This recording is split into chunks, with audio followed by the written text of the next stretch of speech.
원룸 매수자들이 가장 먼저 묻는 질문은 의외로 단순합니다. 대출이 얼마나 나오냐는 것이죠. 매입가가 적정한지, 수익률이 괜찮은지, 공실을 가능성 같은 것들도 중요하지만 현실에서는 대출이 되는 구조인지가 먼저입니다. 그리고 최대한 받을 수 있는 한도가 더 중요하게 다가오죠. 퇴직하고 모아둔 자산을 까먹고 있는 상태라 원룸 운영으로 노후 자금을 만들고 싶은데 원룸도 원룸이지만 대출 조건이 까다롭네요. 사실상 매입을 포기한 상태라고 봐야죠. 누가 이걸 좀 도와줬으면 좋겠는데 이 마땅한 것도 잘 없는 것 같고. 원룸 건물은 아파트처럼 단순한 담보가 아니라 운영 자산에 가깝습니다. 월세가 들어오고 공실이 생기고 임차인이 바뀌고 수리비가 발생합니다. 금융기관도 이 점을 알고 있습니다. 그래서 원룸 건물 대출은 감으로 접근하면 곤란합니다. 처음부터 심사 언어로 설계하는 것이 성공적으로 대출을 실행시킬 수 있게 됩니다. 매수자의 관점에서 실제로 대출이 막히는 지점이 어디인지, 어떤 전략으로 풀어야 하는지, 그리고 그 과정에서 흔히 등장하는 방빼기는 어떤 의미이고 방빼기를 제외하고 대출 한도를 올릴 수 있는 방법, 한 흐름으로 정리해드리겠습니다. 원룸을 매입할 때 흔한 실수는 물건을 먼저 확정하고 대출을 나중에 맞추는 것입니다. 그러나 원룸 대출은 사후 대응이 어렵습니다. 이유는 이렇습니다. 원룸 대출은 건물의 가치만 가지고 판단하는 것이 아닙니다. 임대차 구조, 점유 상태, 서류 완성도, 그리고 금융기관의 공제 로직에 의해 좌우되기 때문입니다. 따라서 매수자는 물건을 볼 때부터 다음 세 가지를 동시에 설계해야 합니다. 첫 번째는 대상 건물이 금융기관이 취급 가능한 형태인지 확인해야 하고, 두 번째로 임대차와 점유 상태를 대출 실행일까지 어떻게 만들 것인지 기획하고, 마지막으로 그 상태를 증명할 수 있는 서류 패키지를 미리 준비해야 합니다. 원룸을 공실 상태여서 선순위 보증금이 없으니까 담보가 깔끔할 것 같았는데 방공제 때문에 한도가 계획했던 것보다 많이 줄었어요. 계약금을 걸어놓은 상태인데 잔금이 좀 많이 부족하지 않을까. 지금 건물주하고 이야기를 좀 해야 될 것 같아요.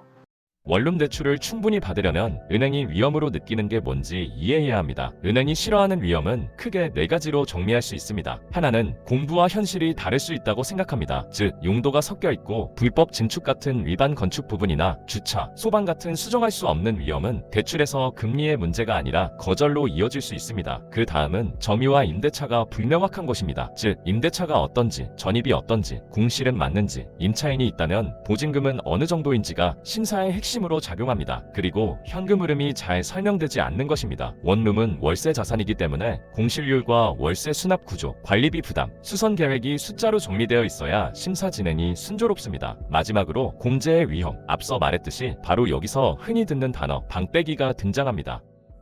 방빼기하는 감정적인 용어처럼 들리지만 결국 최우선 변제 구조입니다. 주임법 시행령은 고 우선 변제 일정액을 정하고 있습니다. 부산시는 2,800만 원이 우선 변제 금액입니다. 또한 소액 임차인으로 보는 보증금 상한을 8,500만 원으로 규정하고 있습니다.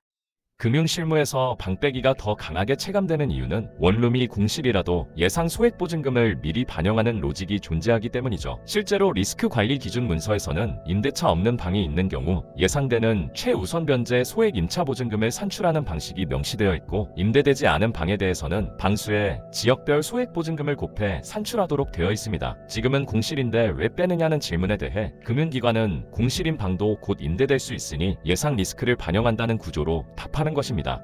원룸 대출에서 가장 민감하게 보는 게 뭘까요? 그리고 매수자가 미리 준비하면 좋은 자료들은 무엇일까요? 당연히 각 세대에 대한 계약 상태일 거고 소액 임차 보증금 리스크겠죠. 공실이라도 보수적으로 반영하는 경우가 많습니다. 어르신들이 정리가 잘 안 되는 경우가 많은데 이런 상황들을 보려면 임대 현황표, 임대차 계약서 사본, 월세 입금 자료, 그리고 등본 같은 공부를 모두 정리해 주시면 심사가 훨씬 편하겠죠.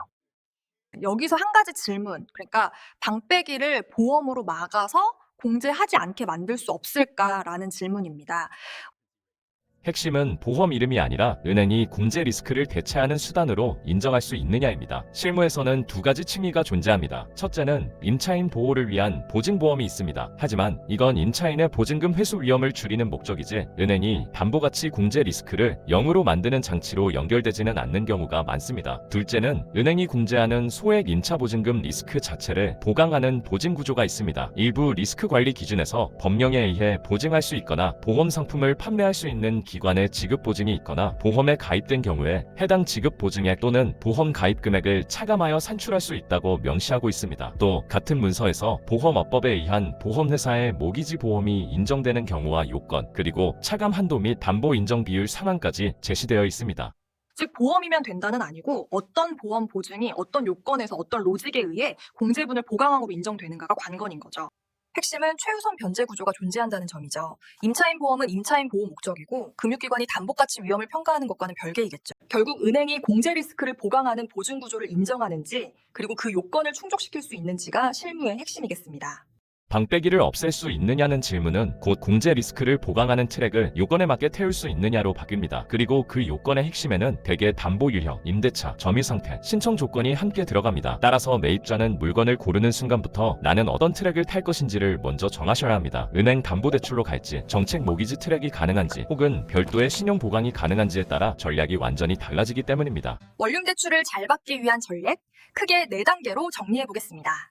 첫째, 물건을 대출 가능한 형태로 확정하세요. 용도 여부를 공부상으로 확정하고 위반 건축, 용도 문제를 선제적으로 정리해야 합니다. 이 단계가 불명확하면 이후 전략은 모두 흔들리게 되겠죠. 둘째, 임대차, 점유 상태를 실행일 기준으로 설계하세요. 보증금, 전입, 점유 상황을 투명하게 정리하고 실행일에 어떤 상태로 만들 것인지를 계약 단계에서부터 역산하여 준비해야 합니다. 셋째, 방빼기, 즉 공제 리스크는 숫자로 먼저 시뮬레이션 하세요. 넷째, 공제분을 보강하는 트랙을 요건에 맞게 매칭하십시오. 은행이 공제 리스크를 보강 수단으로 인정하는 보증보험 구조인지가 핵심입니다. 결국 원룸 대출은 대출의 가부뿐 아니라 어떤 전략으로 만들 것이냐의 문제라는 거죠. 그리고 그 전략은 계약 이후가 아니라 계약 이전에 설계해야 하고요. 원룸 매입은 좋은 물건을 찾는 싸움이기도 하지만 더 본질적으로는 좋은 대출 구조를 만드는 싸움이기도 합니다. 공실구조대는 원룸 매수자가 최상의 컨디션으로 자산 매입을 완성할 수 있도록 항상 함께하겠습니다. 감사합니다. 공실구조대에서는 함께할 공인중개사님들을 모집하고 있습니다. 많은 관심 감사합니다.